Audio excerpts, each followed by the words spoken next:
जय श्री कृष्ण। दोस्तों, हमने दूसरे अध्याय में देखा कि जो अर्जुन का विषाद था उसे शांत करने के लिए श्री कृष्ण उन्हें सांख्य योग तथा ज्ञान के बारे में, ज्ञान योग के बारे में बताते हैं, जिसमें वो श्री कृष्ण अर्जुन जी को बताते हैं कि आत्मा न तो मरती है ना ही कोई उसे मार सकता है। फिर वो कहते हैं कि हमें पुरुष को कर्म करना चाहिए, वो अकर्म नहीं रह सकता है। और उसके आगे वो ज्ञान और स्थिर बुद्धि के बारे में बताते हैं कि मनुष्य को सिद्धि असिद्धि दोनों ही स्थितियों में बुद्धि को स्थिर रखना चाहिए, और स्थिर बुद्धि वाली पुरुषों के लक्षण बताते हैं। तो इसके बाद अर्जुन श्री कृष्ण जी से प्रश्न करते हैं, जो हमारा तीसरा अध्याय है। तो चलो दोस्तों, शुरू करते हैं आज का तीसरा अध्याय। तीसरे अध्याय में अर्जुन श्री कृष्ण जी से कहते हैं कि यदि कर्मों की अपेक्षा ज्ञान श्रेष्ठ है तो हे केशव, आप मुझे भयंकर कर्म के लिए क्यों मोहित कर रहे हैं, क्यों कह रहे हैं कि मैं युद्ध करूं, जबकि आपने दूसरे ही अध्याय में ज्ञान के बारे में बताया है, मेरे ज्ञान चक्षु खोल दिए हैं, और फिर आप कहते हैं कि मैं युद्ध करूं। तो इसके बारे में आपका क्या मत है? अर्जुन के ऐसा कहने पर श्री कृष्ण भगवान कहते हैं कि हे निष्पाप अर्जुन, इस लोक में दो प्रकार की निष्ठा मेरे द्वारा कही गई है। तो दो प्रकार की निष्ठा है दोस्तों। पहली निष्ठा है ज्ञानियों की ज्ञान योग से, और दूसरी निष्ठा है योगियों की निष्काम कर्म योग से। तो ज्ञानियों की ज्ञान योग से वही है जो हमने दूसरे अध्याय में देखी थी, जिसमें श्री कृष्ण जी कहते हैं कि कर्तापन के मैं कर रहा हूं ये कर्म, ये मैं वाला मैं का त्याग करके, यानी कर्तापन के अभिमान से रहित होकर सर्वव्यापी सच्चिदानंद घन परमात्मा में एक ही भाव से स्थिर रहने का नाम ही ज्ञान योग है, जिसे कभी सांख्य योग भी कहा जाता है। वही जब हम कर्म योग, निष्काम कर्म योग की बात करते हैं, तो उसमें निष्काम कर्म योग यह है कि फल और आसक्ति को त्याग कर भगवत के अनुसार केवल भगवत अर्थ समत्व बुद्धि से कर्म करने का नाम, जिसे निष्काम कर्मयोग कहा गया है। ये दोनों ही कर्मयोग श्री कृष्ण भगवान ने भगवत गीता के दूसरे अध्याय में अर्जुन से कहे थे। श्री कृष्ण जी आगे अर्जुन से कहते हैं कि मनुष्य न तो कर्मों के न करने से निष्कर्मता को प्राप्त होता है, और न कर्मों को त्याग मात्र से ही भगवत साक्षात्कार रूप सिद्धि को प्राप्त होता है। यानी मनुष्य को निष्कर्मता के लिए ऐसा नहीं है कि कर्म नहीं करना है या कर्मों का त्याग करना है, इससे वो निष्कर्म भाव को नहीं प्राप्त कर सकता। श्री कृष्ण जी कहते हैं कि सर्वथा कर्म का त्याग कोई ही नहीं कर सकता, क्योंकि कोई भी पुरुष किसी काल में क्षण मात्र भी बिना कर्म किए रह ही नहीं सकता।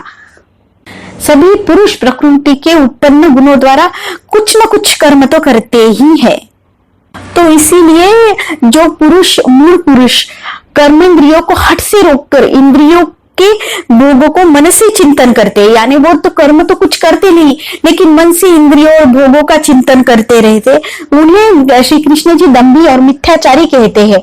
और जो पुरुष मन से इंद्रियों को वश में करते हुए अनासक्त होकर कर्म करते हैं, यानी उनके मन में कोई भी किसी के लिए द्वेष नहीं है, प्रेम नहीं है, सिद्धि असिद्धि या समबुद्धि भाव है, और वो कर्म करते हैं जो उनको दिया हुआ कर्म है, जो उनके प्रकृति के अनुसार कर्म है वो करते हैं, वही श्रेष्ठ कहलाते हैं।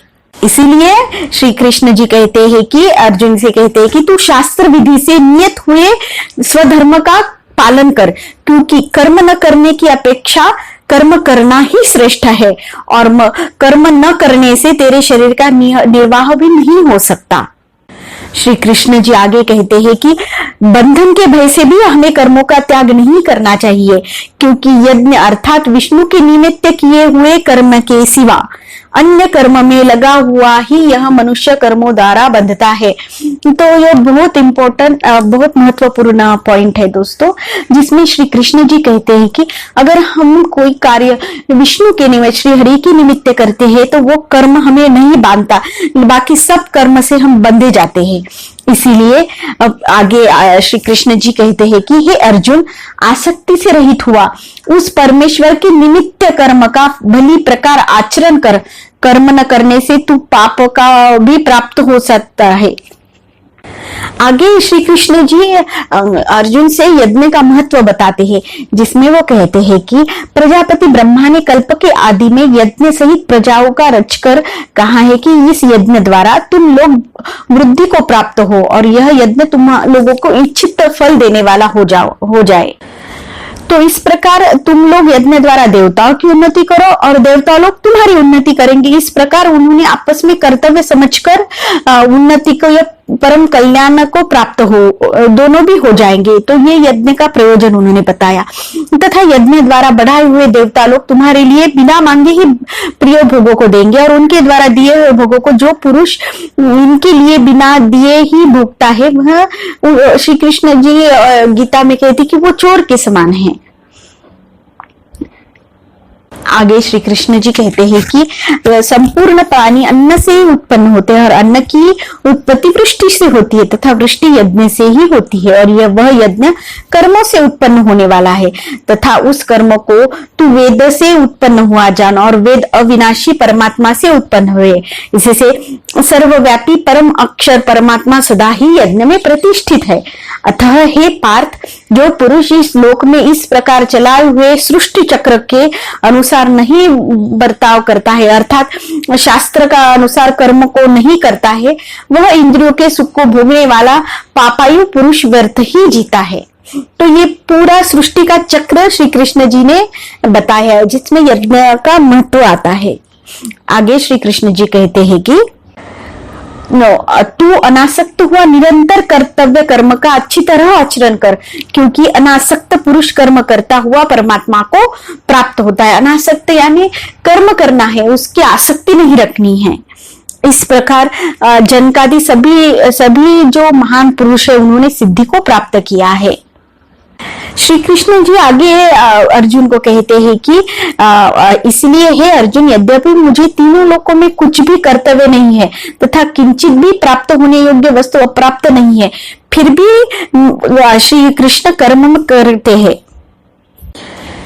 श्री कृष्ण जी आगे अर्जुन से कहते हैं कि हे अर्जुन, तू ध्याननिष्ठ चित्त से संपूर्ण कर्मों को मुझे में समर्पण करके आशा रहित और ममता रहित होकर संताप रहित होकर युद्ध कर। हे अर्जुन, जो कोई भी मनुष्य दोष बुद्धि से रहित और श्रद्धा से युक्त हुए सदा ही मेरे ही इस मत के अनुसार बरतते हैं, वे पुरुष संपूर्ण कर्मों से छूट जाते हैं। यानी हमें हमेशा ही आशा रहित और ममता रहित होकर कर्म करने चाहिए और वो सब कर्म श्री हरि के चरणों में अर्पण करने चाहिए, जिससे हमें कर्मों के बंधन नहीं बांध पाएंगे। आगे श्री कृष्ण जी कहते हैं कि जो दोष दृष्टि वाले मूर्ख लोग इसे मेरे मत के अनुसार नहीं बरतते, उन्हें संपूर्ण दानों में मोहित चित्त वालों को तू कल्याण से भ्रष्ट ही जान। श्री कृष्ण जी आगे कहते हैं कि राग और द्वेष इन दोनों को अच्छी प्रकार जीत कर सावधान हुआ स्वधर्म का आचरण करे, क्योंकि अच्छी प्रकार आचरण किए हुए दूसरे के धर्म से गुण रहित भी अपना धर्म अति उत्तम है। तो हमें हमेशा अपने धर्म का पालन करना चाहिए। अपने धर्म में मरना है भी कल्याणकारक है और दूसरों का धर्म भय को देने वाला होता है। फिर यह पुरुष बलात् लगाए हुए सदृश न चाहता हुआ भी किसी से प्रेरा हुआ पाप का आचरण करता है। तो अर्जुन पूछते हैं कि यह जो पुरुष है फिर भी बलात् लगाए हुए सदृश न चाहता हुआ वे किसके प्रेरा हुआ, किसके कारण ये आचरण करता है, पाप का आचरण करता है। उस पर श्री कृष्ण जी अर्जुन को कहते हैं कि हे अर्जुन, रजोगुण से उत्पन्न हुआ यह काम ही क्रोध है। यही महाअनशन अर्थात अग्नि के सदृश भोगों से न तृप्त होने और बड़ा पापी है। इसीलिए इसे तो वैरी जान। जैसे धुएं की अग्नि से और मल से दर्पण ढका जाता है, इसी तरह वो काम के द्वारा यह ज्ञान ढका हुआ होता है। तो इंद्रिया, मन और बुद्धि इस काम के वासस्थान कहे गए हैं और यह काम इन मन, बुद्धि और इंद्रियों द्वारा ही ज्ञान को आच्छादित करके इस जीवात्मा को मोहित करता है। तो ये इंद्रिया, मन और बुद्धि ही ज्ञान को ढक देती है। श्री कृष्ण जी आगे कहते हैं कि इसलिए हे अर्जुन, तू पहले इंद्रियों को वश में करके ज्ञान और विज्ञान के नाश करने वाले इस काम पापी को प्रथम मार, और यदि तू समझ कि इंद्रियों को रोककर काम रूपी वैरी को मारने में तेरी शक्ति नहीं है तो तेरी यह भूल है। क्योंकि इसमें श्री कृष्ण जी कहते हैं कि शरीर से तो इंद्रिया सूक्ष्म है और इंद्रियों से मन सूक्ष्म है, मन से भी बुद्धि सूक्ष्म है और बुद्धि से भी अत्यंत सूक्ष्म आत्मा है। इस प्रकार बुद्धि से सूक्ष्म तथा सब प्रकार से बलवान और श्रेष्ठ अपने आत्मा को जानकर और बुद्धि के द्वारा मन को वश में करके ही हे अर्जुन अपनी शक्ति को समझकर ये दुर्जय काम रूपी शत्रु को मार। तो इस द्वितीय अध्याय में माफ करना दोस्तों, तृतीय अध्याय में श्री कृष्ण जी कर्मयोग के बारे में कहते हैं। तो भी हम अगले वीडियो में देखते हैं कि चौथे अध्याय में श्री कृष्ण जी क्या कहते हैं। तब तक के लिए राधे राधे दोस्तों, जय श्री कृष्ण।